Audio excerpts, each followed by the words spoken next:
So what was it like to both speak and to listen in this way? What struck you about the experience?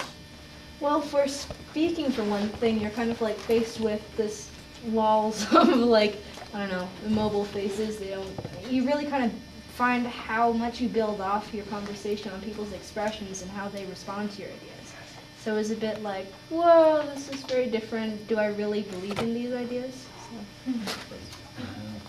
It was good to see, like, hearing these two talk, like, I'm not the only one who's thinking this, so I know, like, I'm not crazy in my thoughts, and that it's really hard, actually, not to, like, laugh or smile or nod your head.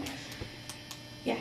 Yeah, try not, and as you facilitate it, let people know that if it happens, it's fine, right? It's natural, it's normal. It really takes discipline to be able to not emote as you're listening to a colleague speaking. I think going off of what Yuka said, you can really, by not basing your conversation off what others think, you can really figure out what you really mean to yourself. There's no judgment besides your own, so the truth really comes out. And that's the intent. You're not speaking for the benefit of the listener, which is that's what communication is speaking in order to communicate with the person you're speaking to. In this case, you're speaking for the benefit, for you to make new meaning and to dig deeper. And the rules and the process, the protocol is set up to set up the best conditions for you to be able to speak your truth without fear of judgment. You might go to places you wouldn't otherwise go, knowing that people would be responding and judging. What role do you think journaling played in helping you in being able to speak and listen? For people who process more slowly, to give them the opportunity to collect their thoughts before they're asked to speak.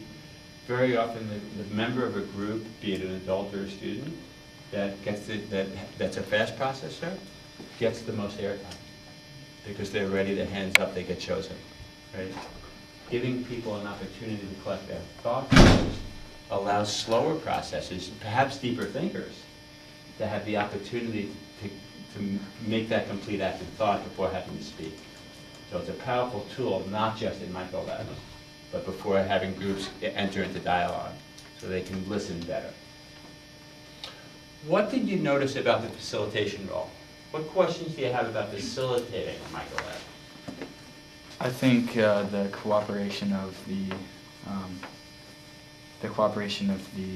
students or whoever was taking part in the Microlab. I think having their full cooperation is key.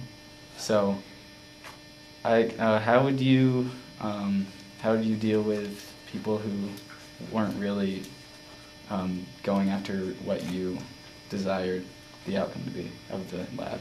Well, that's a great question, because part of my role as facilitator is not to listen. If you noticed, I didn't stay close to anyone. I moved away. You were engaged in conversation. So it's a little tricky in terms. It's a sense of trusting the process. And I also watched and saw the behavior. So if I noticed conversation or breaking the protocol, at the end of that round, I'd not point to the group that was doing it, but remind whatever I'm seeing happening, that it goes against what we're intending to do. I would remind folks of the importance of it for the protocol to be successful. Never pointing to who I think has broken the protocol, but I'd wait to the end of the round and just give a gentle reminder. Now, I did a couple of things. Is it Taylor? I did a couple of things to try to make sure that wouldn't happen, that I think are critical facilitation moves. Remember I asked you to check in on double confidentiality before we started? That was to build the trust in the group, that you really understood, got it, and were going to live with it, right? And then I asked you to talk amongst yourselves about how the process works. Rather than jumping into the Microlab, remember you talked about what are we supposed to do and what do we need to do to make it work? That's a critical 30 seconds. Because someone may not have gotten it and they're not intending to break the protocol, they just didn't hear it or didn't understand it. So giving the group the opportunity to make meaning of what we're asking them to do before having them do it, I think helps ensure that people will actually follow the protocol.